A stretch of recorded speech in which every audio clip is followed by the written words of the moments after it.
Judges, chapter 1. After the death of Joshua, the Israelites asked the Lord, "Who of us is to go up first to fight against the Canaanites?" The Lord answered, Judah shall go up. I have given the land into their hands. The men of Judah then said to the Simeonites, their fellow Israelites, "Come up with us into the territory allotted to us to fight against the Canaanites. We in turn will go with you into yours." So the Simeonites went with them. When Judah attacked, the Lord gave the Canaanites and Perizzites into their hands, and they struck down 10,000 men at Bezek. It was there that they found Adoni-Bezek and fought against him, putting to rout the Canaanites and Perizzites. Adoni-Bezek fled, but they chased him and caught him, and cut off his thumbs and big toes. Then Adoni-Bezek said, 70 kings with their thumbs and big toes cut off have picked up scraps under my table. Now God has paid me back for what I did to them. They brought him to Jerusalem, and he died there. The men of Judah attacked Jerusalem also and took it. They put the city to the sword and set it on fire. After that, Judah went down to fight against the Canaanites living in the hill country, the Negev, and the western foothills. They advanced against the Canaanites living in Hebron, formerly called Kiriath Arba, and defeated Sheshai, Ahiman, and Talmai. From there they advanced against the people living in Debir, formerly called Kiriath Sepher. And Caleb said, I will give my daughter Achsah in marriage to the man who attacks and captures Kiriath Sepher. Othniel, son of Kenaz, Caleb's younger brother, took it. So Caleb gave his daughter Achsah to him in marriage. One day, when she came to Othniel, she urged him to ask her father for a field. When she got off her donkey, Caleb asked her, What can I do for you? She replied, Do me a special favor. Since you have given me land in the Negev, give me also springs of water. So Caleb gave her the upper and lower springs. The descendants of Moses' father-in-law, the Kenite, went up from the city of palms with the people of Judah to live among the inhabitants of the desert of Judah in the Negev near Arad. Then the men of Judah went with the Simeonites, their fellow Israelites, and attacked the Canaanites living in Zephath, and they totally destroyed the city. Therefore it was called Hormah. Judah also took Gaza, Ashkelon, and Ekron, each city with its territory. The Lord was with the men of Judah. They took possession of the hill country, but they were unable to drive the people from the plains because they had chariots fitted with iron. As Moses had promised, Hebron was given to Caleb, who drove from it the 3 sons of Anak. The Benjamites, however, did not drive out the Jebusites, who were living in Jerusalem. To this day the Jebusites live there with the Benjamites. Now the tribes of Joseph attacked Bethel, and the Lord was with them. When they sent men to spy out Bethel, formerly called Luz, the spies saw a man coming out of the city, and they said to him, Show us how to get into the city, and we will see that you are treated well. So he showed them, and they put the city to the sword, but spared the man and his whole family. He then went to the land of the Hittites, where he built a city and called it Luz, which is its name to this day. But Manasseh did not drive out the people of Bethshan, or Taanach, or Dor, or Ibleam, or Megiddo, and their surrounding settlements, for the Canaanites were determined to live in that land. When Israel became strong, they pressed the Canaanites into forced labor, but never drove them out completely. Nor did Ephraim drive out the Canaanites living in Gezer, but the Canaanites continued to live there among them. Neither did Zebulun drive out the Canaanites living in Kitron or Nahalal, so these Canaanites lived among them, but Zebulun did subject them to forced labor. Nor did Asher drive out those living in Akko, or Sidon, or Alab, or Akzib, or Helba, or Aphek, or Rehob. The Asherites lived among the Canaanite inhabitants of the land, because they did not drive them out. Neither did Naphtali drive out those living in Beth-Shemesh or Beth-Anath, but the Naphtalites too lived among the Canaanite inhabitants of the land, and those living in Beth-Shemesh and Beth-Anath became forced laborers for them. The Amorites confined the Danites to the hill country, not allowing them to come down into the plain. And the Amorites were determined also to hold out in Mount Heres, Aijalon, and Shaalbim. But when the power of the tribes of Joseph increased, they too were pressed into forced labor. The boundary of the Amorites was from Scorpion Pass to Selah and beyond. Chapter 2. The angel of the Lord went up from Gilgal to Bochim and said, I brought you up out of Egypt, and led you into the land I swore to give to your ancestors. I said, I will never break my covenant with you, and you shall not make a covenant with the people of this land, but you shall break down their altars. Yet you have disobeyed me. Why have you done this? And I have also said, I will not drive them out before you. They will become traps for you, and their gods will become snares to you. When the angel of the Lord had spoken these things to all the Israelites, the people wept aloud, and they called that place Bochim. There they offered sacrifices to the Lord. After Joshua had dismissed the Israelites, they went to take possession of the land, each to their own inheritance. The people served the Lord throughout the lifetime of Joshua and of the elders who outlived him, and who had seen all the great things the Lord had done for Israel. Joshua, son of Nun, the servant of the Lord, died at the age of 110, and they buried him in the land of his inheritance at Timnath-Heres in the hill country of Ephraim, north of Mount Gaash. After that whole generation had been gathered to their ancestors, another generation grew up who knew neither the Lord nor what he had done for Israel. Then the Israelites did evil in the eyes of the Lord, and served the Baals. They forsook the Lord, the God of their ancestors, who had brought them out of Egypt. They followed and worshipped various gods of the peoples around them. They aroused the Lord's anger, because they forsook him, and served Baal and the Ashtoreths. In his anger against Israel, the Lord gave them into the hands of raiders who plundered them. He sold them into the hands of their enemies all around, whom they were no longer able to resist. Whenever Israel went out to fight, the hand of the Lord was against them to defeat them, just as he had sworn to them. They were in great distress. Then the Lord raised up judges who saved them out of the hands of these raiders. Yet they would not listen to their judges, but prostituted themselves to other gods and worshipped them. They quickly turned from the ways of their ancestors, who had been obedient to the Lord's commands. Whenever the Lord raised up a judge for them, he was with the judge and saved them out of the hands of their enemies as long as the judge lived. For the Lord relented because of their groaning under those who oppressed and afflicted them. But when the judge died, the people returned to ways even more corrupt than those of their ancestors, following other gods and serving and worshipping them. They refused to give up their evil practices and stubborn ways. Therefore the Lord was very angry with Israel and said, Because this nation has violated the covenant I ordained for their ancestors, and has not listened to me, I will no longer drive out before them any of the nations Joshua left when he died. I will use them to test Israel, and see whether they will keep the way of the Lord and walk in it, as their ancestors did. The Lord had allowed those nations to remain. He did not drive them out at once by giving them into the hands of Joshua. Chapter 3. These are the nations the Lord left to test all those Israelites who had not experienced any of the wars in Canaan. He did this only to teach warfare to the descendants of the Israelites who had not had previous battle experience. The 5 rulers of the Philistines, all the Canaanites, the Sidonians, and the Hivites living in the Lebanon mountains from Mount Baal-Hermon to Lebo-Hamath. They were left to test the Israelites to see whether they would obey the Lord's commands, which he had given their ancestors through Moses. The Israelites lived among the Canaanites, Hittites, Amorites, Perizzites, Hivites, and Jebusites. They took their daughters in marriage and gave their own daughters to their sons and served their gods. The Israelites did evil in the eyes of the Lord. They forgot the Lord their God and served the Baals and the Asherahs. The anger of the Lord burned against Israel, so that he sold them into the hands of Cushan-Rishathaim, king of Aram-Naharaim, to whom the Israelites were subject for 8 years.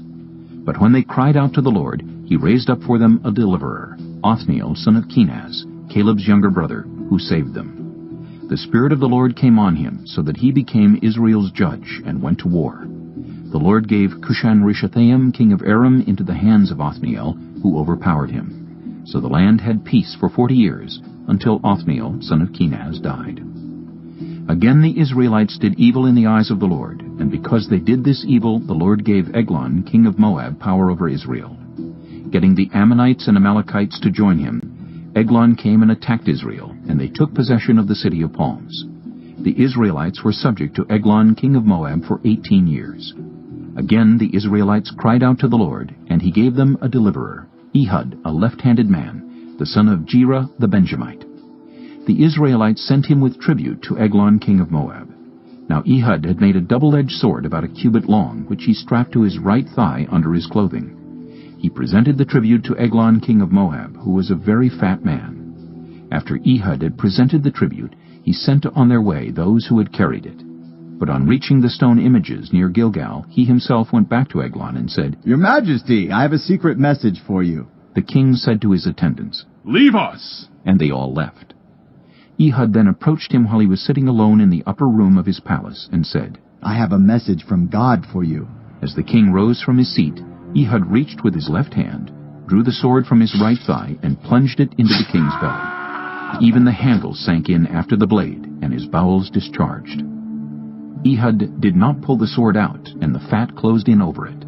Then Ehud went out to the porch. He shut the doors of the upper room behind him and locked them. After he had gone, the servants came and found the doors of the upper room locked. They said, "He must be relieving himself in the inner room of the palace." They waited to the point of embarrassment, but when he did not open the doors of the room, they took a key and unlocked them. There they saw their lord fallen to the floor, dead. While they waited, Ehud got away. He passed by the stone images and escaped to Seirah. When he arrived there, he blew a trumpet in the hill country of Ephraim, and the Israelites went down with him from the hills, with him leading them. "Follow me," he ordered, "for the Lord has given Moab, your enemy, into your hands." So they followed him down and took possession of the fords of the Jordan that led to Moab. They allowed no one to cross over. At that time they struck down about 10,000 Moabites, all vigorous and strong. Not one escaped. That day Moab was made subject to Israel, and the land had peace for 80 years. After Ehud came Shamgar, son of Anath, who struck down 600 Philistines with an ox goad. He too saved Israel. Chapter 4. Again the Israelites did evil in the eyes of the Lord, now that Ehud was dead. So the Lord sold them into the hands of Jabin, king of Canaan, who reigned in Hazor. Sisera, the commander of his army, was based in Harosheth-Hagoyim. Because he had 900 chariots fitted with iron, and had cruelly oppressed the Israelites for 20 years, they cried to the Lord for help. Now Deborah, a prophet, the wife of Lapidoth, was leading Israel at that time. She held court under the palm of Deborah between Ramah and Bethel in the hill country of Ephraim, and the Israelites went up to her to have their disputes decided. She sent for Barak, son of Abinoam, from Kedesh in Naphtali, and said to him, "The Lord, the God of Israel, commands you, Go, take with you 10,000 men of Naphtali and Zebulun, and lead them up to Mount Tabor. I will lead Sisera, the commander of Jabin's army, with his chariots and his troops, to the Kishon River, and give him into your hands." Barak said to her, "If you go with me, I will go. But if you don't go with me, I won't go." "Certainly, I will go with you," said Deborah. "But because of the course you are taking, the honor will not be yours. For the Lord will deliver Sisera into the hands of a woman." So Deborah went with Barak to Kedesh. There Barak summoned Zebulun and Naphtali, and 10,000 men went up under his command. Deborah also went up with him. Now Heber the Kenite had left the other Kenites, the descendants of Hobab, Moses' brother-in-law, and pitched his tent by the great tree in Zaanaim near Kedesh. When they told Sisera that Barak, son of Abinoam, had gone up to Mount Tabor, Sisera summoned from Harosheth-Hagoyim to the Kishon River all his men and his 900 chariots fitted with iron. Then Deborah said to Barak, "Go! This is the day the Lord has given Sisera into your hands. Has not the Lord gone ahead of you?" So Barak went down Mount Tabor with 10,000 men following him. At Barak's advance the Lord routed Sisera and all his chariots and army by the sword, and Sisera got down from his chariot and fled on foot. Barak pursued the chariots and army as far as Harosheth-Hagoyim, and all Sisera's troops fell by the sword. Not a man was left. Sisera, meanwhile, fled on foot to the tent of Jael, the wife of Heber the Kenite, because there was an alliance between Jabin, king of Hazor, and the family of Heber the Kenite. Jael went out to meet Sisera and said to him, "Come, my lord, come right in. Don't be afraid." So he entered her tent, and she covered him with a blanket. "I'm thirsty," he said. "Please give me some water." She opened a skin of milk, gave him a drink, and covered him up. "Stand in the doorway of the tent," he told her. "If someone comes by and asks you, 'Is anyone in there?' say no." But Jael, Heber's wife, picked up a tent peg and a hammer, and went quietly to him while he lay fast asleep exhausted. She drove the peg through his temple into the ground, and he died. Just then Barak came by in pursuit of Sisera, and Jael went out to meet him. "Come," she said. "I will show you the man you're looking for." So he went in with her, and there lay Sisera with the tent peg through his temple, dead. On that day God subdued Jabin, king of Canaan, before the Israelites, and the hand of the Israelites pressed harder and harder against Jabin, king of Canaan, until they destroyed him. Chapter 5.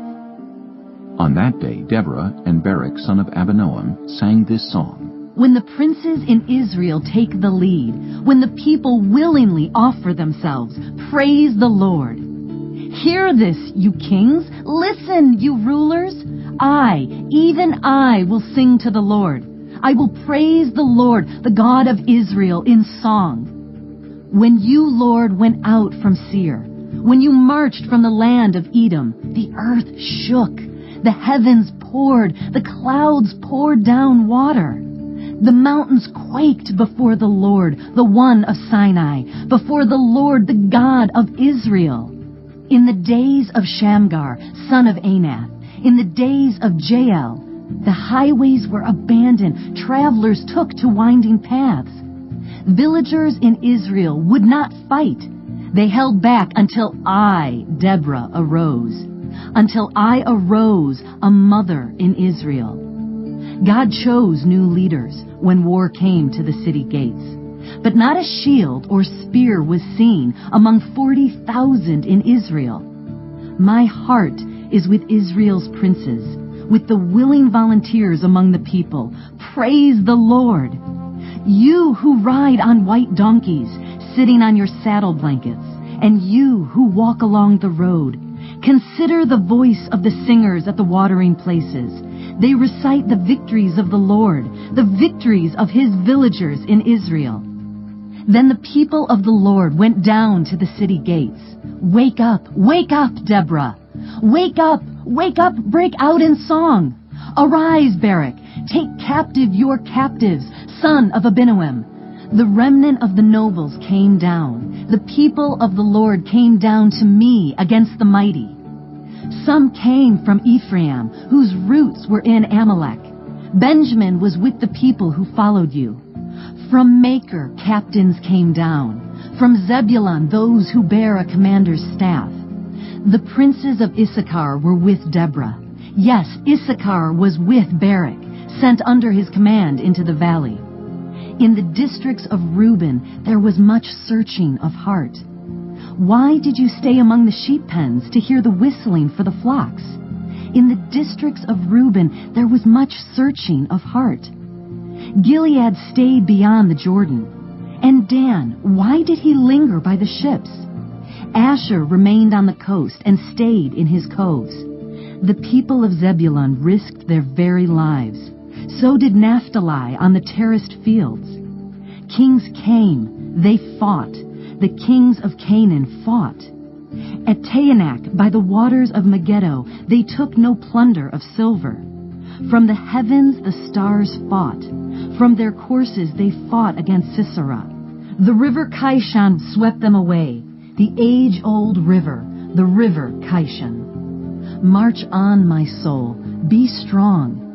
Then thundered the horses' hooves, galloping, galloping go his mighty steeds. Curse Miraz, said the angel of the Lord, curse its people bitterly, because they did not come to help the Lord against the mighty. Most blessed of women be Jael, the wife of Heber the Kenite, most blessed of tent-dwelling women. He asked for water, and she gave him milk.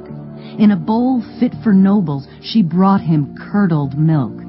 Her hand reached for the tent peg, her right hand for the workman's hammer.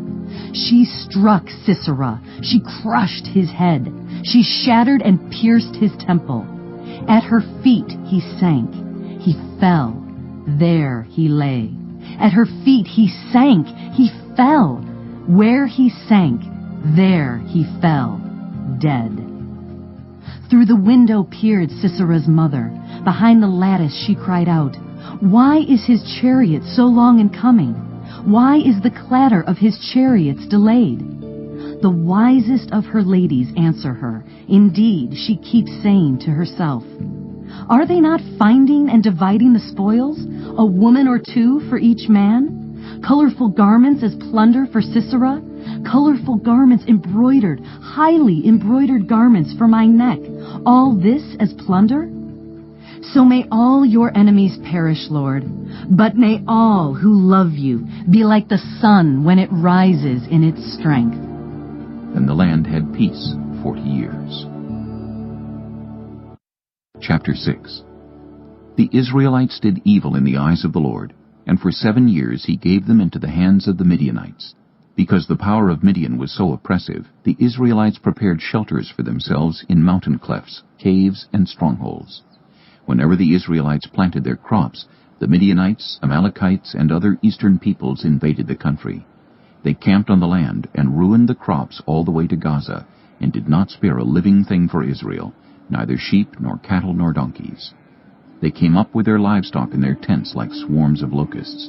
It was impossible to count them or their camels. They invaded the land to ravage it.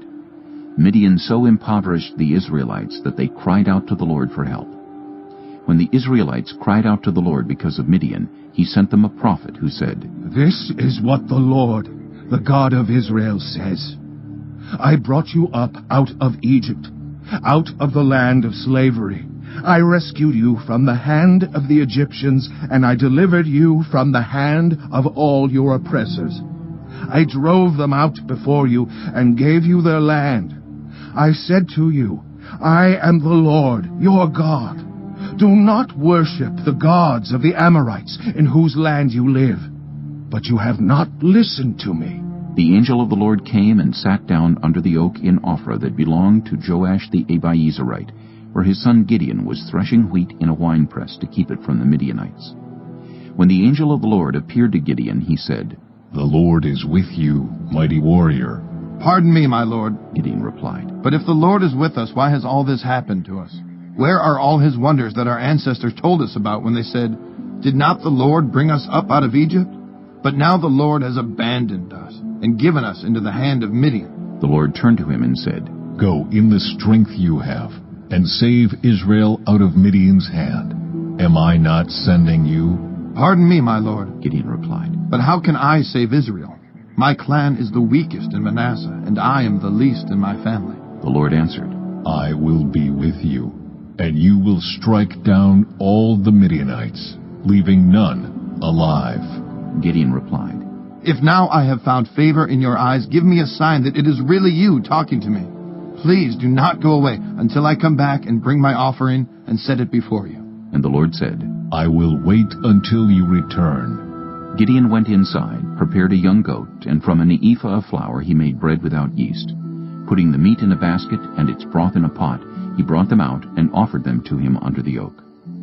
The angel of God said to him, "Take the meat and the unleavened bread, place them on this rock, and pour out the broth." And Gideon did so. Then the angel of the Lord touched the meat and the unleavened bread with the tip of the staff that was in his hand. Fire flared from the rock, consuming the meat and the bread, and the angel of the Lord disappeared. When Gideon realized that it was the angel of the Lord, he exclaimed, "Alas, sovereign Lord, I have seen the angel of the Lord face to face." But the Lord said to him, "Peace. Do not be afraid. You are not going to die." So Gideon built an altar to the Lord there and called it, "The Lord is Peace." To this day it stands in Ophrah of the Abiezrites. That same night the Lord said to him, "Take the second bull from your father's herd, the one 7 years old. Tear down your father's altar to Baal, and cut down the Asherah pole beside it. Then build a proper kind of altar to the Lord your God on the top of this height. Using the wood of the Asherah pole that you cut down, offer the second bull as a burnt offering." So Gideon took 10 of his servants and did as the Lord told him. But because he was afraid of his family and the townspeople, he did it at night rather than in the daytime. In the morning, when the people of the town got up, there was Baal's altar demolished, with the Asherah pole beside it cut down, and the second bull sacrificed on the newly built altar. They asked each other, "Who did this?" When they carefully investigated, they were told, "Gideon, son of Joash, did it." The people of the town demanded of Joash, "Bring out your son. He must die, because he has broken down Baal's altar and cut down the Asherah pole beside it." But Joash replied to the hostile crowd around him, "Are you going to plead Baal's cause? Are you trying to save him? Whoever fights for him shall be put to death by morning. If Baal really is a god, he can defend himself when someone breaks down his altar. So because Gideon broke down Baal's altar, they gave him the name Jerubbaal that day, saying, Let Baal contend with him. Now all the Midianites, Amalekites, and other eastern peoples joined forces and crossed over the Jordan and camped in the valley of Jezreel. Then the Spirit of the Lord came on Gideon, and he blew a trumpet, summoning the Abiezerites to follow him. He sent messengers throughout Manasseh, calling them to arms, and also into Asher, Zebulun, and Naphtali, so that they too went up to meet them. Gideon said to God, If you will save Israel by my hand, as you have promised, look, I will place a wool fleece on the threshing floor. If there is dew only on the fleece, and all the ground is dry, then I will know that you will save Israel by my hand, as you said. And that is what happened. Gideon rose early the next day. He squeezed the fleece and wrung out the dew, a bowl full of water. Then Gideon said to God, Do not be angry with me.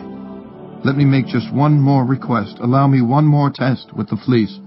But this time, make the fleece dry and let the ground be covered with dew.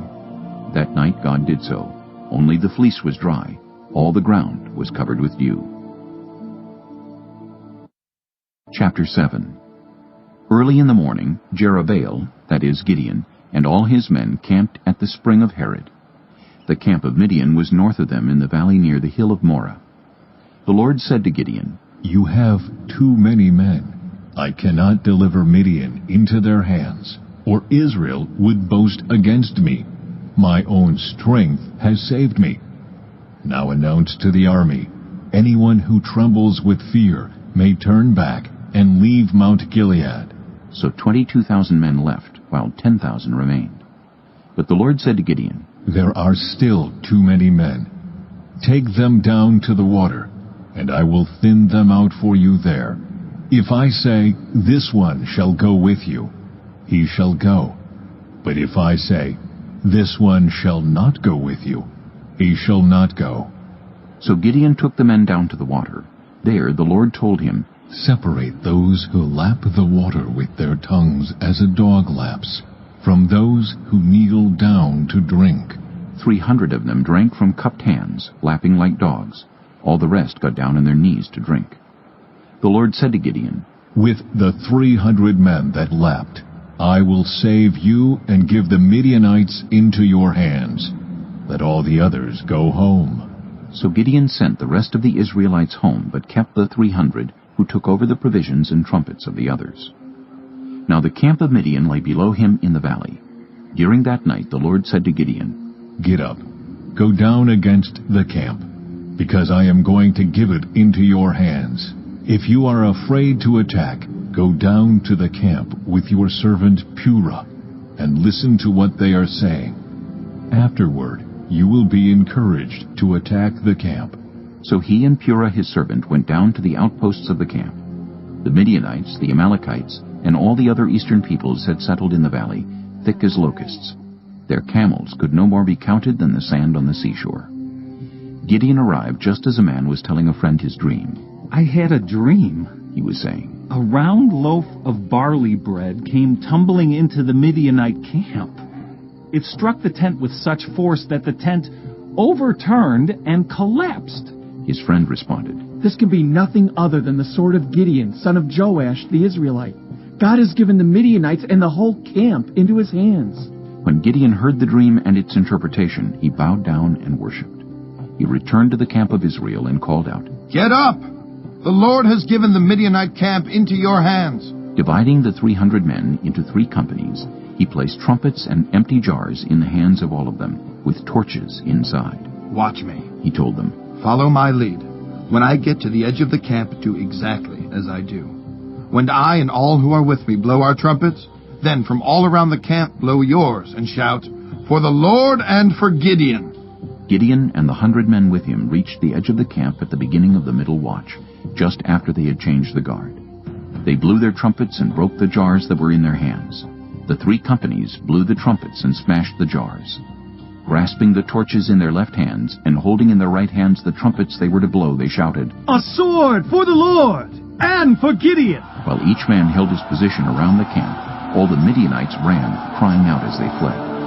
When the 300 trumpets sounded, the Lord caused the men throughout the camp to turn on each other with their swords. The army fled to Bethshittah toward Zererah, as far as the border of Abel-Meholah near Tabbath. Israelites from Naphtali, Asher, and all Manasseh were called out, and they pursued the Midianites. Gideon sent messengers throughout the hill country of Ephraim, saying, "Come down against the Midianites and seize the waters of the Jordan ahead of them as far as Beth-barah." So all the men of Ephraim were called out, and they seized the waters of the Jordan as far as Beth-barah. They also captured 2 of the Midianite leaders, Oreb and Zeeb. They killed Oreb at the rock of Oreb, and Zeeb at the winepress of Zeeb. They pursued the Midianites and brought the heads of Oreb and Zeeb to Gideon, who was by the Jordan. Chapter 8. Now the Ephraimites asked Gideon, "Why have you treated us like this? Why didn't you call us when you went to fight Midian?" And they challenged him vigorously. But he answered them, "What have I accomplished compared to you? Aren't the gleanings of Ephraim's grapes better than the full grape harvest of Abiezer? God gave Oreb and Zeeb, the Midianite leaders, into your hands. What was I able to do compared to you?" At this, their resentment against him subsided. Gideon and his 300 men, exhausted, yet keeping up the pursuit, came to the Jordan and crossed it. He said to the men of Succoth, "Give my troops some bread. They are worn out, and I am still pursuing Zebah and Zalmunna, the kings of Midian." But the officials of Succoth said, "Do you already have the hands of Zebah and Zalmunna in your possession? Why should we give bread to your troops?" Then Gideon replied, "Just for that? When the Lord has given Zebah and Zalmunna into my hand, I will tear your flesh with desert thorns and briars." From there he went up to Peniel, and made the same request of them, but they answered as the men of Succoth had. So he said to the men of Peniel, "When I return in triumph, I will tear down this tower." Now Zebah and Zalmunna were in Karkor with a force of about 15,000 men, all that were left of the armies of the eastern peoples. 120,000 swordsmen had fallen. Gideon went up by the route of the nomads east of Nobah and Jogbehah, and attacked the unsuspecting army. Zebah and Zalmunna, the 2 kings of Midian, fled, but he pursued them and captured them, routing their entire army. Gideon, son of Joash, then returned from the battle by the pass of Heres. He caught a young man of Succoth and questioned him, and the young man wrote down for him the names of the 77 officials of Succoth, the elders of the town. Then Gideon came and said to the men of Succoth, "Here are Zebah and Zalmunna, about whom you taunted me by saying, 'Do you already have the hands of Zebah and Zalmunna in your possession? Why should we give bread to your exhausted men?'" He took the elders of the town and taught the men of Succoth a lesson by punishing them with desert thorns and briars. He also pulled down the tower of Peniel and killed the men of the town. Then he asked Zebah and Zalmunna, "What kind of men did you kill at Tabor?" "Men like you," they answered, "each one with the bearing of a prince." Gideon replied, "Those were my brothers, the sons of my own mother. As surely as the Lord lives, if you had spared their lives, I would not kill you." Turning to Jether, his oldest son, he said, "Kill them." But Jether did not draw his sword because he was only a boy and was afraid. Zebah and Zalmunna said, "Come, do it yourself. As is the man, so is his strength." So Gideon stepped forward and killed them, and took the ornaments off their camels' necks. The Israelites said to Gideon, "Rule over us, you, your son, and your grandson, because you have saved us from the hand of Midian." But Gideon told them, "I will not rule over you, nor will my son rule over you. The Lord will rule over you." And he said, "I do have one request, that each of you give me an earring from your share of the plunder." It was the custom of the Ishmaelites to wear gold earrings. They answered, "We'll be glad to give them." So they spread out a garment, and each of them threw a ring from his plunder onto it. The weight of the gold rings he asked for came to 1,700 shekels, not counting the ornaments, the pendants, and the purple garments worn by the kings of Midian, or the chains that were on their camels' necks. Gideon made the gold into an ephod, which he placed in Ophrah his town. All Israel prostituted themselves by worshipping it there, and it became a snare to Gideon and his family. Thus Midian was subdued before the Israelites and did not raise its head again. During Gideon's lifetime the land had peace 40 years. Jerubbaal, son of Joash, went back home to live. He had 70 sons of his own, for he had many wives. His concubine, who lived in Shechem, also bore him a son, whom he named Abimelech. Gideon, son of Joash, died at a good old age, and was buried in the tomb of his father Joash in Ophrah of the Abiezerites. No sooner had Gideon died than the Israelites again prostituted themselves to the Baals. They set up Baal-berith as their god, and did not remember the Lord their God, who had rescued them from the hands of all their enemies on every side. They also failed to show any loyalty to the family of Jerubbaal, that is Gideon, in spite of all the good things he had done for them. Chapter 9. Abimelech, son of Jerubbaal, went to his mother's brothers in Shechem and said to them, and to all his mother's clan, Ask all the citizens of Shechem, which is better for you, to have all 70 of Jerubbaal's sons rule over you, or just one man? Remember, I am your flesh and blood. When the brothers repeated all this to the citizens of Shechem, they were inclined to follow Abimelech, for they said, He is related to us. They gave him 70 shekels of silver from the temple of Baal-berith, and Abimelech used it to hire reckless scoundrels who became his followers. He went to his father's home in Ophrah, and on one stone murdered his 70 brothers, the sons of Jerubbaal. But Jotham, the youngest son of Jerubbaal, escaped by hiding. Then all the citizens of Shechem and Beth Millo gathered beside the great tree at the pillar in Shechem to crown Abimelech king. When Jotham was told about this, he climbed up on the top of Mount Gerizim and shouted to them, Listen to me, citizens of Shechem, so that God may listen to you. One day the trees went out to anoint a king for themselves. They said to the olive tree, Be our king. But the olive tree answered, Should I give up my oil, by which both gods and humans are honored, to hold sway over the trees? Next, the tree said to the fig tree, Come and be our king. But the fig tree replied, Should I give up my fruit, so good and sweet, to hold sway over the trees? Then the tree said to the vine, Come and be our king. But the vine answered, Should I give up my wine, which cheers both gods and humans, to hold sway over the trees? Finally, all the trees said to the thorn bush, Come and be our king. The thorn bush said to the trees, If you really want to anoint me king over you, come and take refuge in my shade. But if not, then let fire come out of the thorn bush and consume the cedars of Lebanon. Have you acted honorably and in good faith by making Abimelech king? Have you been fair to Jerubbaal and his family? Have you treated him as he deserves? Remember that my father fought for you and risked his life to rescue you from the hand of Midian. But today you have revolted against my father's family. You have murdered his 70 sons on a single stone, and have made Abimelech, the son of his female slave, king over the citizens of Shechem because he is related to you. So have you acted honorably and in good faith toward Jerubbaal and his family today? If you have, may Abimelech be your joy, and may you be his too. But if you have not, let fire come out from Abimelech and consume you, the citizens of Shechem and Beth Millo, and let fire come out from you, the citizens of Shechem and Beth Millo, and consume Abimelech. Then Jotham fled, escaping to Beer, and he lived there because he was afraid of his brother Abimelech. After Abimelech had governed Israel 3 years, God stirred up animosity between Abimelech and the citizens of Shechem, so that they acted treacherously against Abimelech.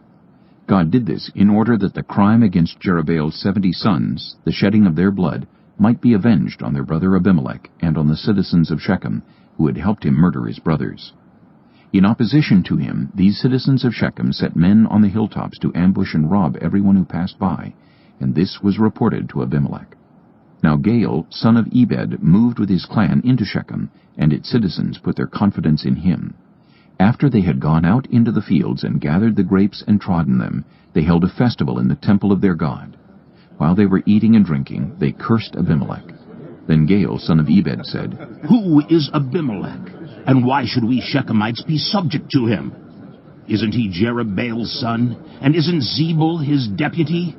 Serve the family of Hamor, Shechem's father. Why should we serve Abimelech? If only this people were under my command, then I would get rid of him. I would say to Abimelech, Call out your whole army. When Zebul, the governor of the city, heard what Gaal son of Ebed said, he was very angry. Under cover he sent messengers to Abimelech, saying, Gaal son of Ebed and his clan have come to Shechem and are stirring up the city against you. Now then, during the night you and your men should come and lie in wait in the fields. In the morning at sunrise, advance against the city. When Gaal and his men come out against you, seize the opportunity to attack them. So Abimelech and all his troops set out by night and took up concealed positions near Shechem in 4 companies. Now Gaal son of Ebed had gone out and was standing at the entrance of the city gate just as Abimelech and his troops came out from their hiding place.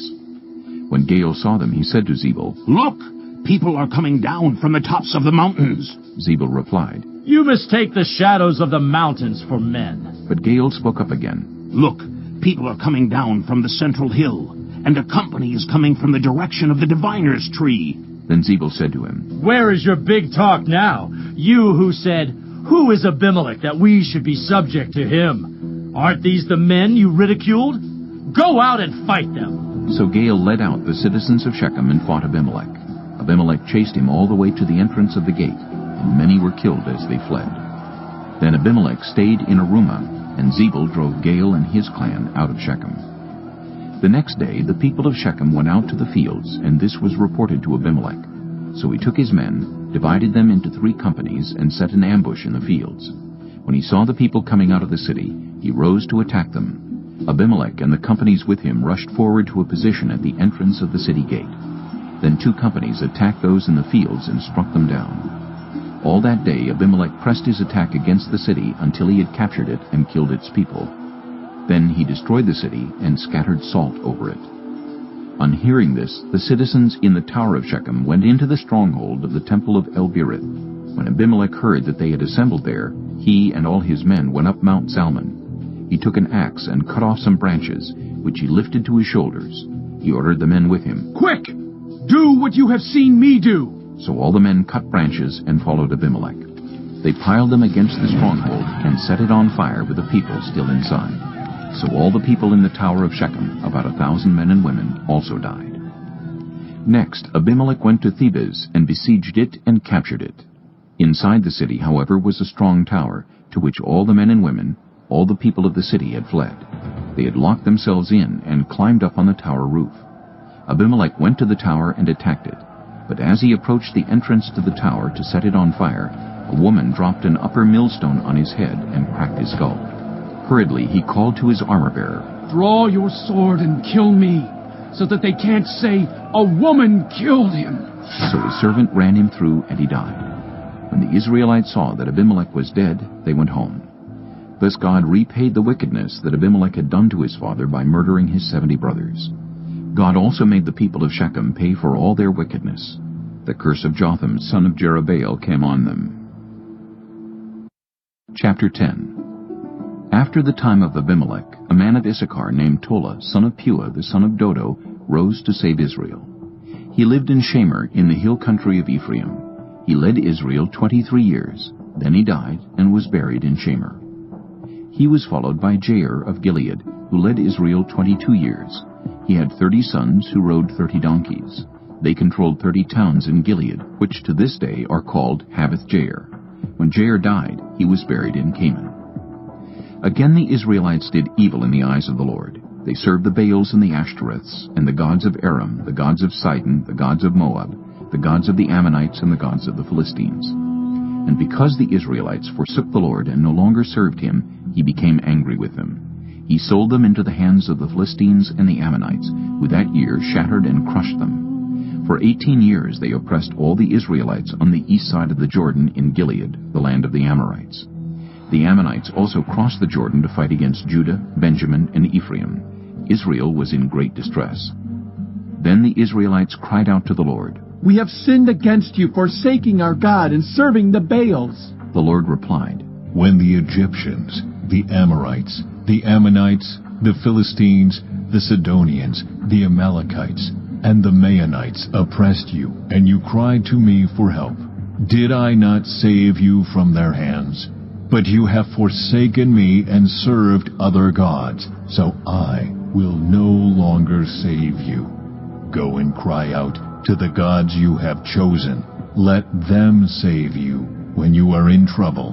But the Israelites said to the Lord, We have sinned. Do with us whatever you think best, but please rescue us now. Then they got rid of the foreign gods among them and served the Lord, and he could bear Israel's misery no longer. When the Ammonites were called to arms and camped in Gilead, the Israelites assembled and camped at Mizpah. The leaders of the people of Gilead said to each other, Whoever will take the lead in attacking the Ammonites will be head over all who live in Gilead. Chapter 11. Jephthah the Gileadite was a mighty warrior. His father was Gilead, his mother was a prostitute. Gilead's wife also bore him sons, and when they were grown up, they drove Jephthah away. You are not going to get any inheritance in our family, they said, because you are the son of another woman. So Jephthah fled from his brothers and settled in the land of Tob, where a gang of scoundrels gathered around him and followed him. Some time later, when the Ammonites were fighting against Israel, the elders of Gilead went to get Jephthah from the land of Tob. Come, they said, be our commander so we can fight the Ammonites. Jephthah said to them, Didn't you hate me and drive me from my father's house? Why do you come to me now, when you're in trouble?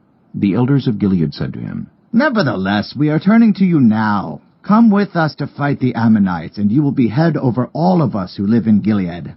Jephthah answered, Suppose you take me back to fight the Ammonites, and the Lord gives them to me. Will I really be your head?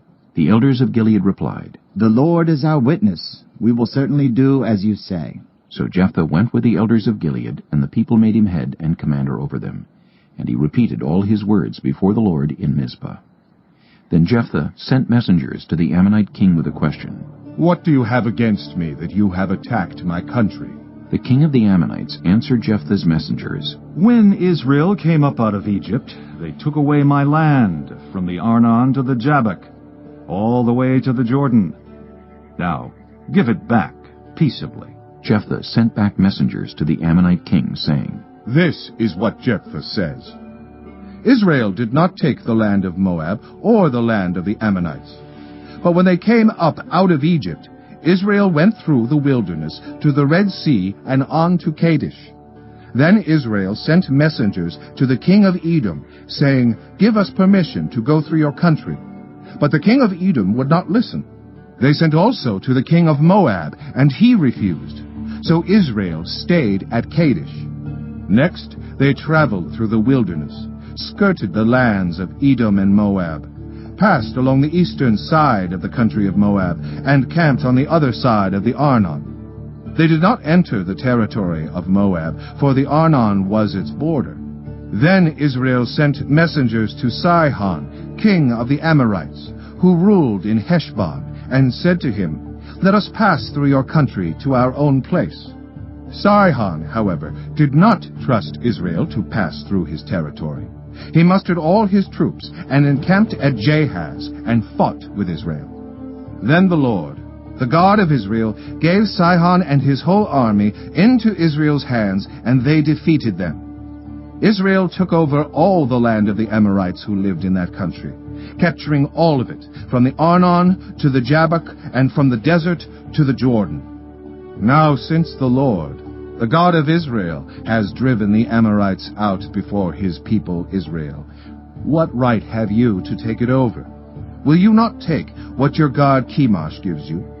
Likewise, whatever the Lord our God has given us, we will possess. Are you any better than Balak, son of Zippor, king of Moab? Did he ever quarrel with Israel or fight with them? For 300 years Israel occupied Heshbon, Aroer, the surrounding settlements, and all the towns along the Arnon. Why didn't you retake them during that time? I have not wronged you, but you are doing me wrong by waging war against me. Let the Lord, the judge, decide the dispute this day between the Israelites and the Ammonites. The king of Ammon, however, paid no attention to the message Jephthah sent him. Then the Spirit of the Lord came on Jephthah. He crossed Gilead and Manasseh, passed through Mizpah of Gilead, and from there he advanced against the Ammonites. And Jephthah made a vow to the Lord, If you give the Ammonites into my hands, whatever comes out of the door of my house to meet me when I return in triumph from the Ammonites will be the Lord's, and I will sacrifice it as a burnt offering. Then Jephthah went over to fight the Ammonites, and the Lord gave them into his hands. He devastated 20 towns from Aroer to the vicinity of Minnith as far as Abel-Keramim. Thus Israel subdued Ammon. When Jephthah returned to his home in Mizpah, who should come out to meet him but his daughter, dancing to the sound of timbrels? She was an only child. Except for her he had neither son nor daughter. When he saw her, he tore his clothes and cried, "Oh no, my daughter! You have brought me down, and I am devastated. I have made a vow to the Lord that I cannot break." My father, she replied, you have given your word to the Lord. Do to me just as you promised, now that the Lord has avenged you of your enemies, the Ammonites. But grant me this one request, she said. Give me 2 months to roam the hills and weep with my friends, because I will never marry. You may go, he said, and he let her go for 2 months. She and her friends went into the hills and wept because she would never marry. After the 2 months she returned to her father, and he did to her as he had vowed, and she was a virgin. From this comes the Israelite tradition that each year the young women of Israel go out for 4 days to commemorate the daughter of Jephthah the Gileadite. Chapter 12.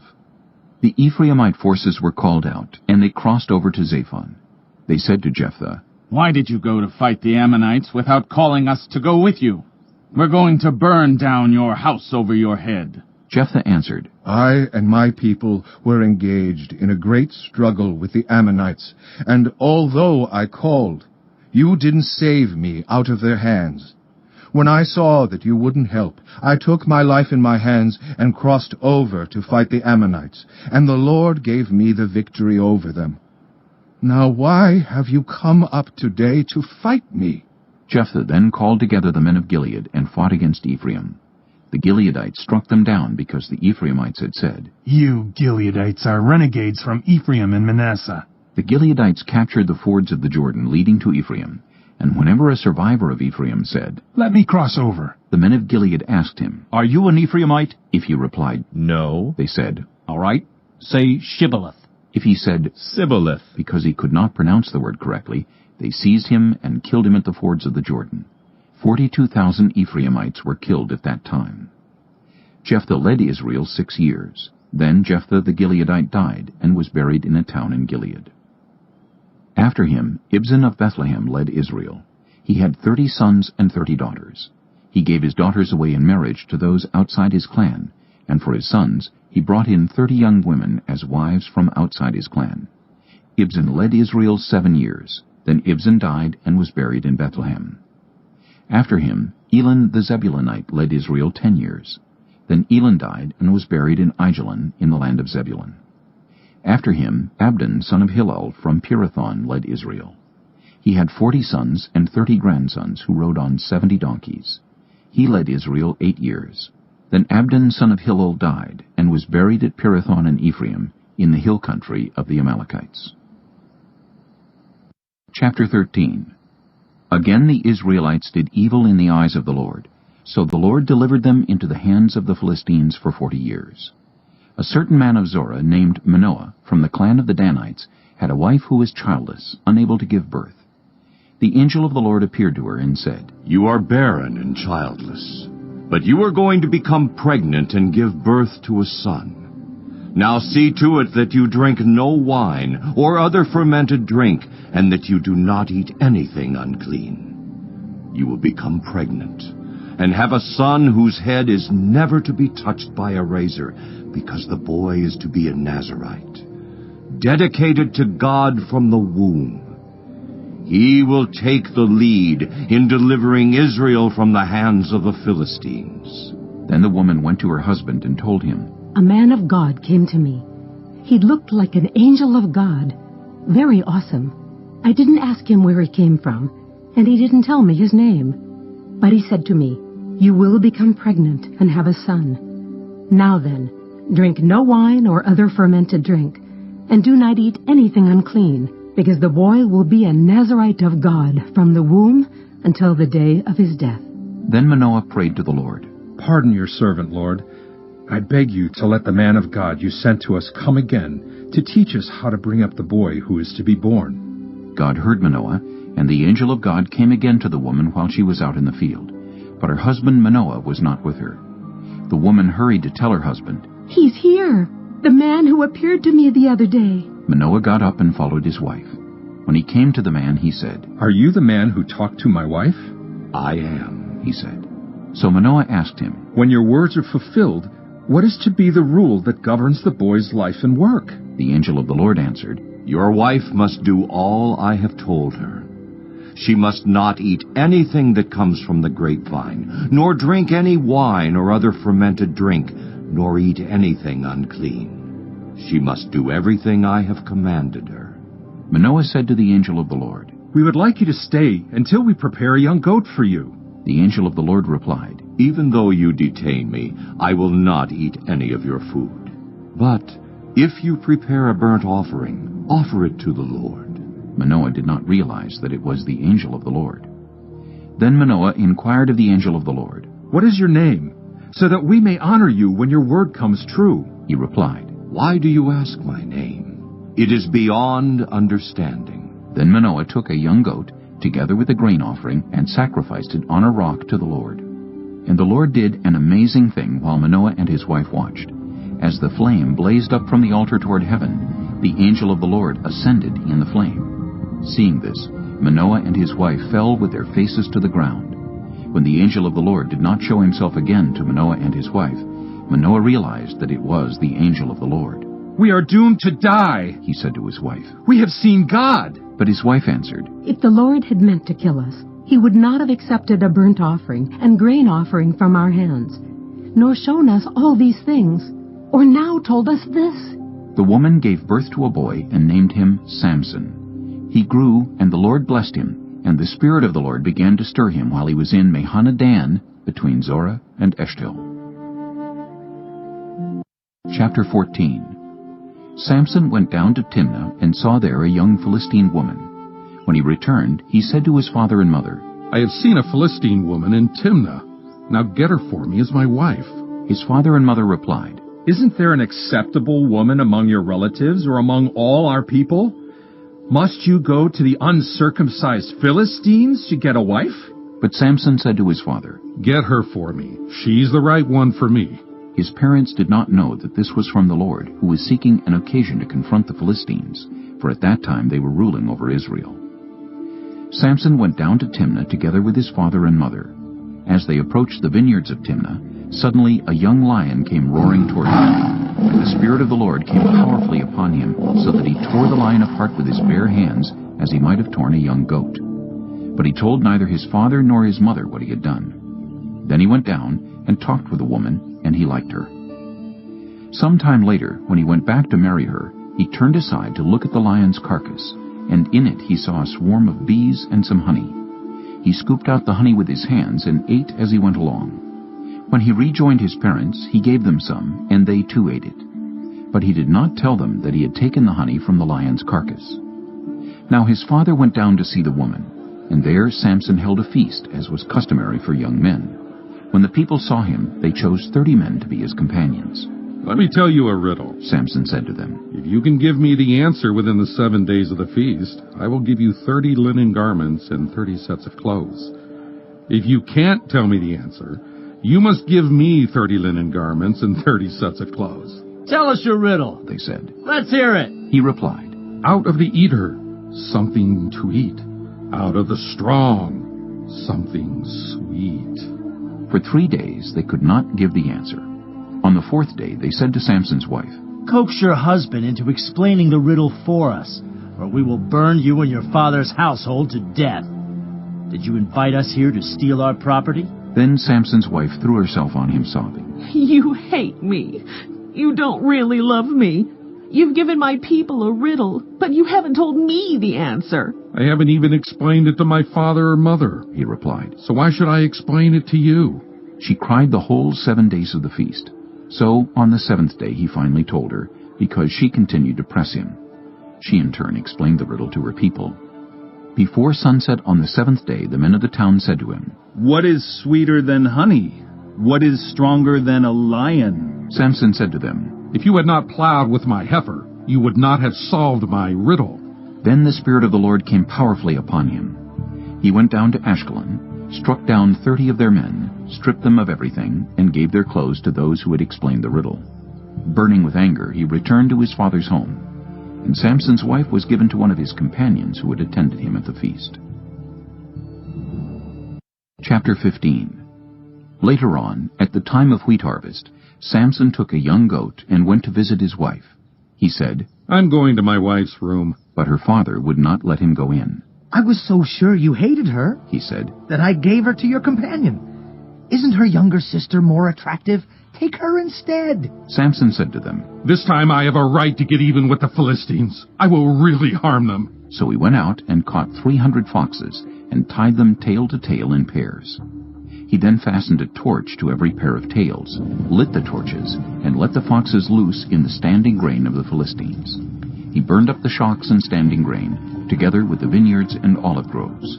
When the Philistines asked, "Who did this?" they were told, "Samson, the Timnite's son-in-law, because his wife was given to his companion." So the Philistines went up and burned her and her father to death.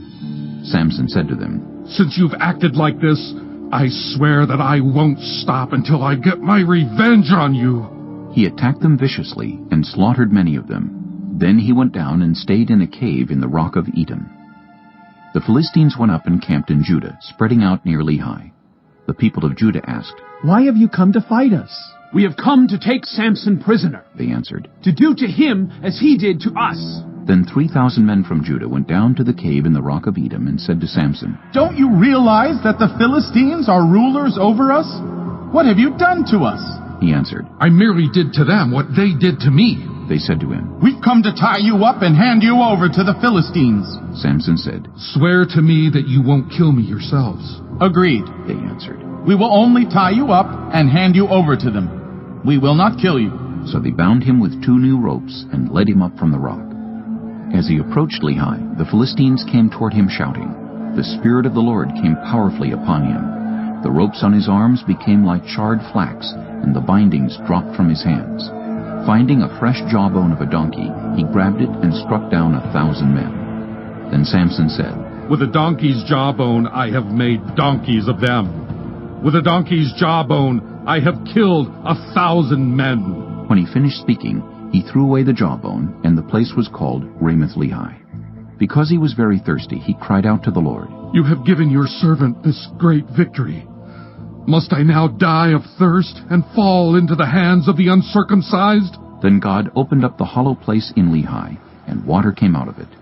When Samson drank, his strength returned, and he revived. So the spring was called En-Hakkore, and it is still there in Lehi. Samson led Israel for 20 years in the days of the Philistines. Chapter 16. One day Samson went to Gaza, where he saw a prostitute. He went in to spend the night with her. The people of Gaza were told, "Samson is here." So they surrounded the place and lay in wait for him all night at the city gate. They made no move during the night, saying, "At dawn we'll kill him." But Samson lay there only until the middle of the night.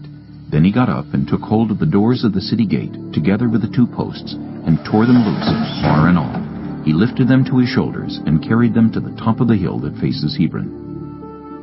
Some time later, he fell in love with a woman in the valley of Sorek, whose name was Delilah. The rulers of the Philistines went to her and said, "See if you can lure him into showing you the secret of his great strength and how we can overpower him so we may tie him up and subdue him. Each one of us will give you 1,100 shekels of silver." So Delilah said to Samson, "Tell me the secret of your great strength, and how you can be tied up and subdued." Samson answered her, "If anyone ties me with 7 fresh bowstrings that have not been dried, I'll become as weak as any other man." Then the rulers of the Philistines brought her 7 fresh bowstrings that had not been dried, and she tied him with them. With men hidden in the room, she called to him, "Samson, the Philistines are upon you!" But he snapped the bowstrings as easily as a piece of string snaps when it comes close to a flame. So the secret of his strength was not discovered. Then Delilah said to Samson, "You have made a fool of me. You lied to me. Come now, tell me how you can be tied." He said, "If anyone ties me securely with new ropes that have never been used, I'll become as weak as any other man." So Delilah took new ropes and tied him with them. Then, with men hidden in the room, she called to him. Samson, the Philistines are upon you! But he snapped the ropes off his arms as if they were threads. Delilah then said to Samson, All this time you have been making a fool of me and lying to me. Tell me how you can be tied. He replied, If you weave the 7 braids of my head into the fabric on the loom and tighten it with a pin, I'll become as weak as any other man. So while he was sleeping, Delilah took the 7 braids of his head, wove them into the fabric, and tightened it with a pin. Again she called to him. Samson, the Philistines are upon you! He awoke from his sleep and pulled up the pin in the loom with the fabric. Then she said to him, How can you say I love you when you won't confide in me? This is the 3rd time you have made a fool of me and haven't told me the secret of your great strength. With such nagging, she prodded him day after day until he was sick to death of it. So he told her everything. No razor has ever been used on my head, he said, because I have been a Nazirite dedicated to God from my mother's womb. If my head were shaved, my strength would leave me, and I would become as weak as any other man. When Delilah saw that he had told her everything, she sent word to the rulers of the Philistines. Come back once more. He has told me everything. So the rulers of the Philistines returned with the silver in their hands. After putting him to sleep on her lap, she called for someone to shave off the 7 braids of his hair, and so began to subdue him, and his strength left him. Then she called, Samson, the Philistines are upon you! He awoke from his sleep and thought, I'll go out as before and shake myself free. But he did not know that the Lord had left him. Then the Philistines seized him, gouged out his eyes, and took him down to Gaza. Binding him with bronze shackles, they set him to grinding grain in the prison. But the hair on his head began to grow again after it had been shaved.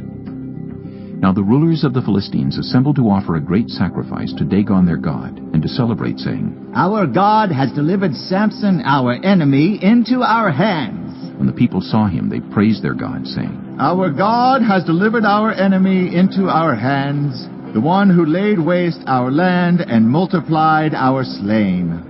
While they were in high spirits, they shouted, Bring out Samson to entertain us. So they called Samson out of the prison, and he performed for them. When they stood him among the pillars, Samson said to the servant who held his hand, Put me where I can feel the pillars that support the temple, so that I may lean against them. Now the temple was crowded with men and women. All the rulers of the Philistines were there, and on the roof were about 3,000 men and women watching Samson perform. Then Samson prayed to the Lord, Sovereign Lord, remember me. Please, God, strengthen me just once more, and let me with one blow get revenge on the Philistines for my 2 eyes. Then Samson reached toward the 2 central pillars on which the temple stood. Bracing himself against them, his right hand on the one and his left hand on the other, Samson said, Let me die with the Philistines! Then he pushed with all his might, and down came the temple on the rulers and all the people in it. Thus he killed many more when he died than while he lived. Then his brothers and his father's whole family went down to get him. They brought him back and buried him between Zorah and Eshtaol in the tomb of Manoah his father. He had led Israel 20 years. Chapter 17. Now a man named Micah from the hill country of Ephraim said to his mother, The 1,100 shekels of silver that were taken from you and about which I heard you utter a curse, I have that silver with me. I took it. Then his mother said, The Lord bless you, my son. When he returned the 1,100 shekels of silver to his mother, she said, I solemnly consecrate my silver to the Lord, for my son to make an image overlaid with silver. I will give it back to you. So after he returned the silver to his mother, she took 200 shekels of silver and gave them to a silversmith, who used them to make the idol, and it was put in Micah's house. Now this man Micah had a shrine, and he made an ephod and some household gods, and installed one of his sons as his priest. In those days Israel had no king, everyone did as they saw fit.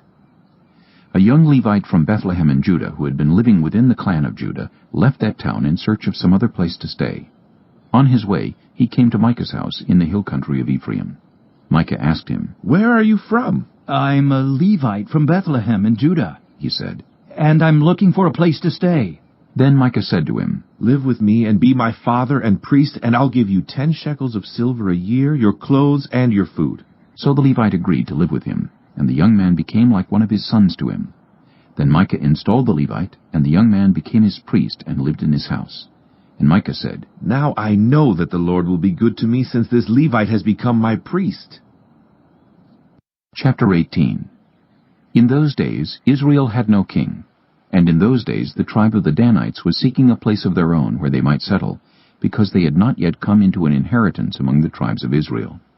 So the Danites sent 5 of their leading men from Zorah and Eshtaol to spy out the land and explore it.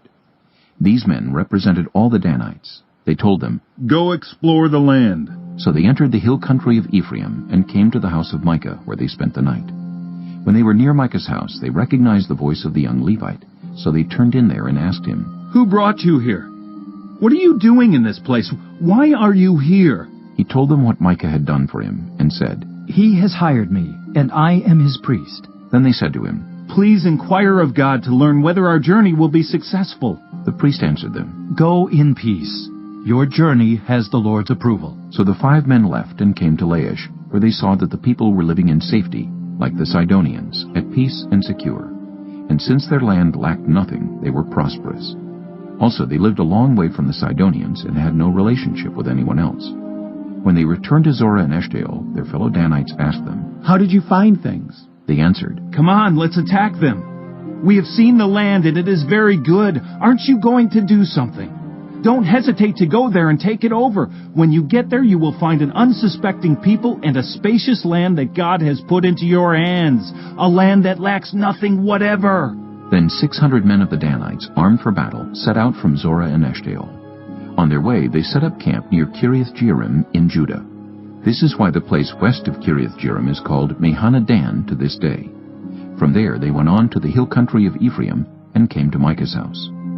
Then the 5 men who had spied out the land of Laish said to their fellow Danites, Do you know that one of these houses has an ephod, some household gods, and an image overlaid with silver? Now you know what to do. So they turned in there and went to the house of the young Levite at Micah's place and greeted him. The 600 Danites, armed for battle, stood at the entrance of the gate. The 5 men who had spied out the land went inside and took the idol, the ephod, and the household gods, while the priest and the 600 armed men stood at the entrance of the gate. When the 5 men went into Micah's house and took the idol, the ephod, and the household gods, the priest said to them, What are you doing? They answered him, Be quiet. Don't say a word. Come with us and be our father and priest. Isn't it better that you serve a tribe and clan in Israel as priest rather than just one man's household? The priest was very pleased. He took the ephod, the household gods, and the idol, and went along with the people.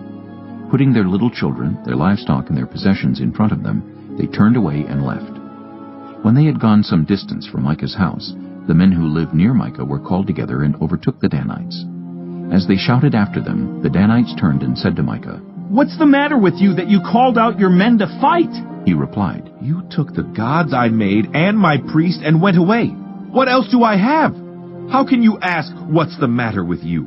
The Danites answered, Don't argue with us, or some of the men may get angry and attack you, and you and your family will lose your lives.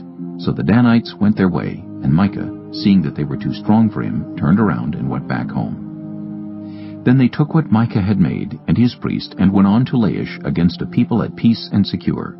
They attacked them with the sword and burned down their city. There was no one to rescue them, because they lived a long way from Sidon and had no relationship with anyone else. The city was in a valley near Beth-Rehob.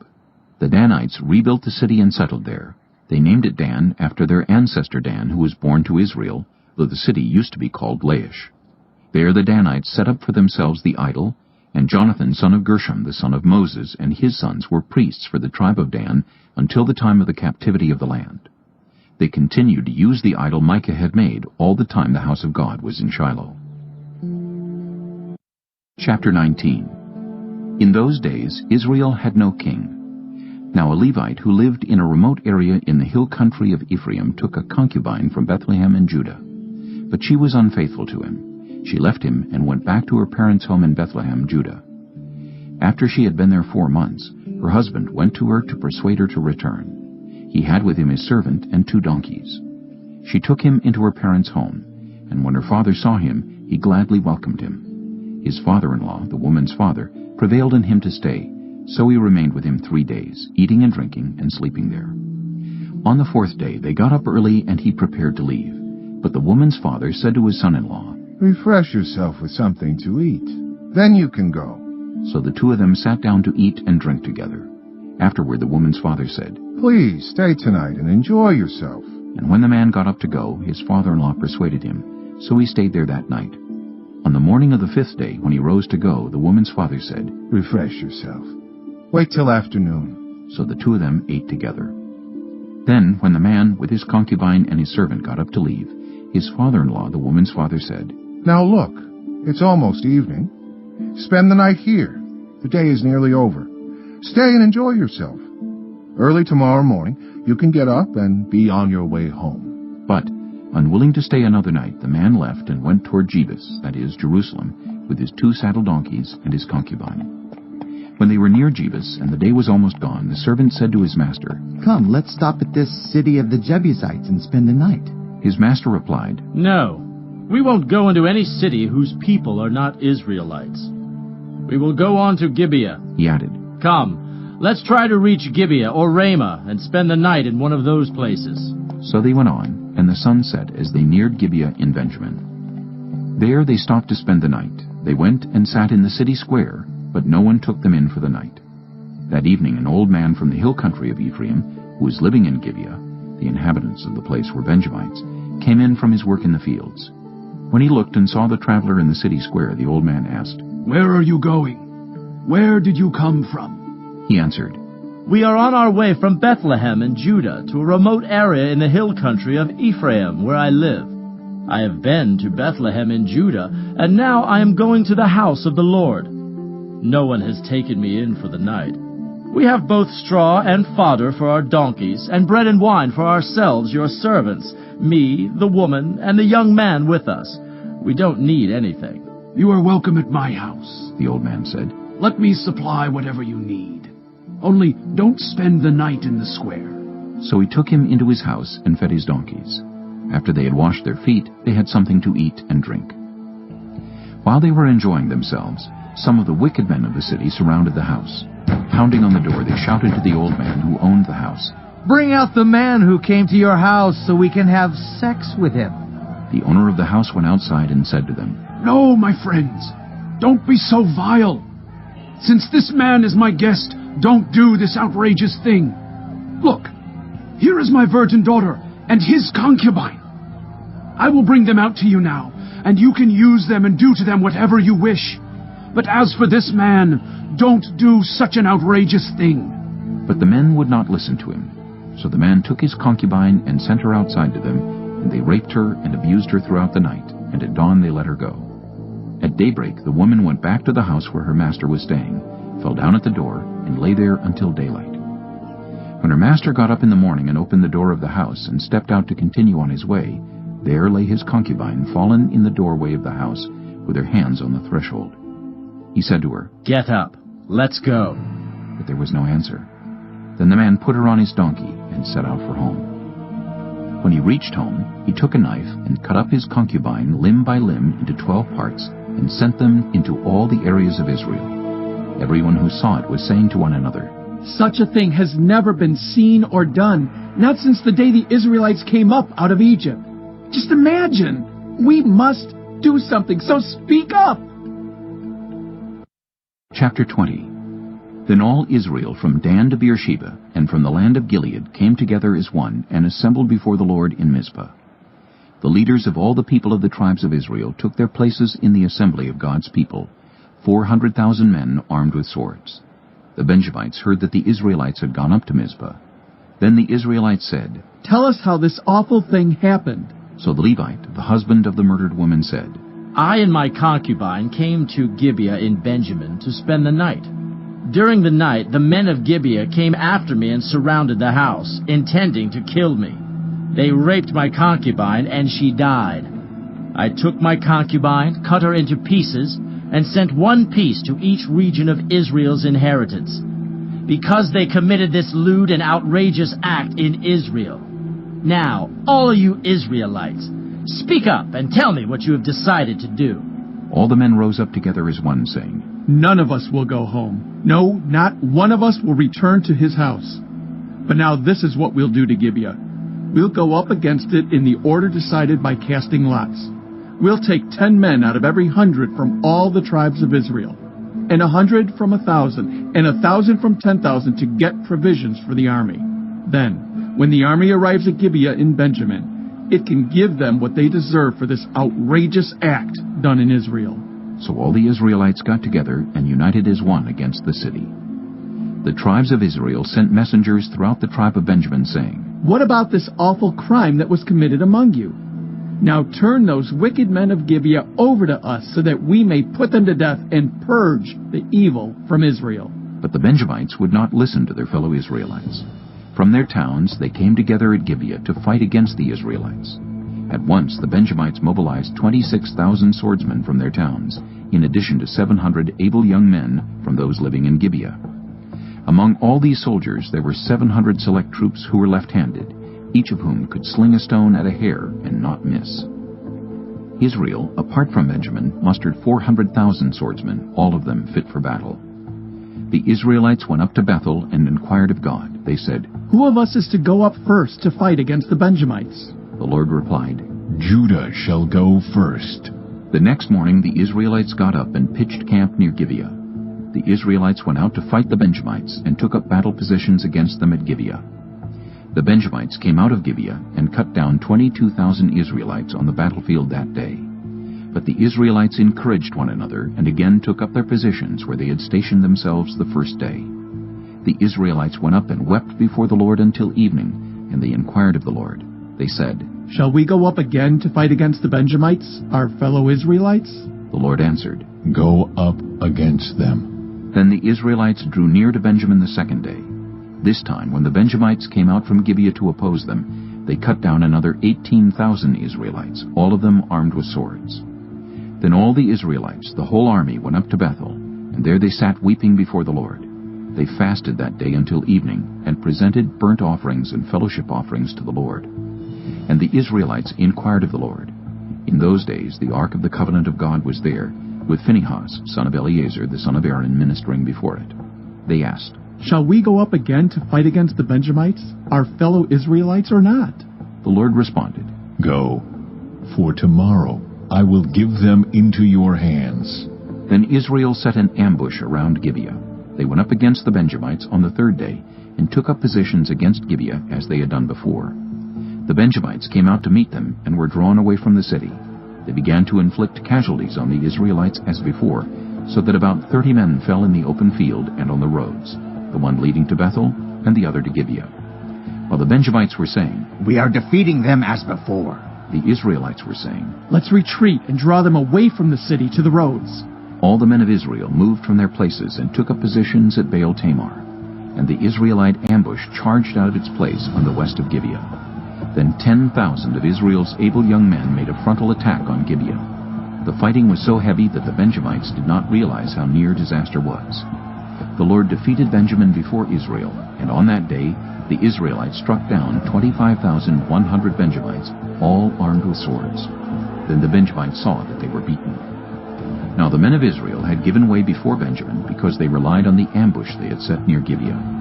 Those who had been in ambush made a sudden dash into Gibeah, spread out, and put the whole city to the sword. The Israelites had arranged with the ambush that they should send up a great cloud of smoke from the city, and then the Israelites would counterattack. The Benjamites had begun to inflict casualties on the Israelites, about 30, and they said, "We are defeating them as in the first battle." But when the column of smoke began to rise from the city, the Benjamites turned and saw the whole city going up in smoke. Then the Israelites counterattacked, and the Benjamites were terrified, because they realized that disaster had come on them. So they fled before the Israelites in the direction of the wilderness, but they could not escape the battle. And the Israelites who came out of the towns cut them down there. They surrounded the Benjamites, chased them, and easily overran them in the vicinity of Gibeah on the east. 18,000 Benjamites fell, all of them valiant fighters. As they turned and fled toward the wilderness to the rock of Rimmon, the Israelites cut down 5,000 men along the roads. They kept pressing after the Benjamites as far as Gidom and struck down 2,000 more. On that day, 25,000 Benjamite swordsmen fell, all of them valiant fighters. But 600 of them turned and fled into the wilderness to the rock of Rimmon, where they stayed 4 months. The men of Israel went back to Benjamin and put all the towns to the sword, including the animals and everything else they found. All the towns they came across they set on fire. Chapter 21. The men of Israel had taken an oath at Mizpah. Not one of us will give his daughter in marriage to a Benjamite. The people went to Bethel, where they sat before God until evening, raising their voices and weeping bitterly. Lord, God of Israel, they cried, why has this happened to Israel? Why should one tribe be missing from Israel today? Early the next day the people built an altar and presented burnt offerings and fellowship offerings. Then the Israelites asked, Who from all the tribes of Israel has failed to assemble before the Lord? For they had taken a solemn oath that anyone who failed to assemble before the Lord at Mizpah was to be put to death. Now the Israelites grieved for the tribe of Benjamin, their fellow Israelites. Today one tribe is cut off from Israel, they said. How can we provide wives for those who are left, since we have taken an oath by the Lord not to give them any of our daughters in marriage? Then they asked, Which one of the tribes of Israel failed to assemble before the Lord at Mizpah? They discovered that no one from Jabesh-Gilead had come to the camp for the assembly. For when they counted the people, they found that none of the people of Jabesh-Gilead were there. So the assembly sent 12,000 fighting men with instructions to go to Jabesh-Gilead and put to the sword those living there, including the women and children. This is what you are to do, they said. Kill every male and every woman who is not a virgin. They found among the people living in Jabesh-Gilead 400 young women who had never slept with a man, and they took them to the camp at Shiloh in Canaan. Then the whole assembly sent an offer of peace to the Benjamites at the rock of Rimmon. So the Benjamites returned at that time and were given the women of Jabesh-Gilead who had been spared. But there were not enough for all of them. The people grieved for Benjamin because the Lord had made a gap in the tribes of Israel. And the elders of the assembly said, With the women of Benjamin destroyed, how shall we provide wives for the men who are left? The Benjamite survivors must have heirs, they said, so that a tribe of Israel will not be wiped out. We can't give them our daughters as wives, since we Israelites have taken this oath. Cursed be anyone who gives a wife to a Benjamite. But look, there is the annual festival of the Lord in Shiloh, which lies north of Bethel, east of the road that goes from Bethel to Shechem, and south of Labonah. So they instructed the Benjamites, saying, Go and hide in the vineyards and watch. When the young women of Shiloh come out to join in the dancing, rush from the vineyards, and each of you seize one of them to be your wife.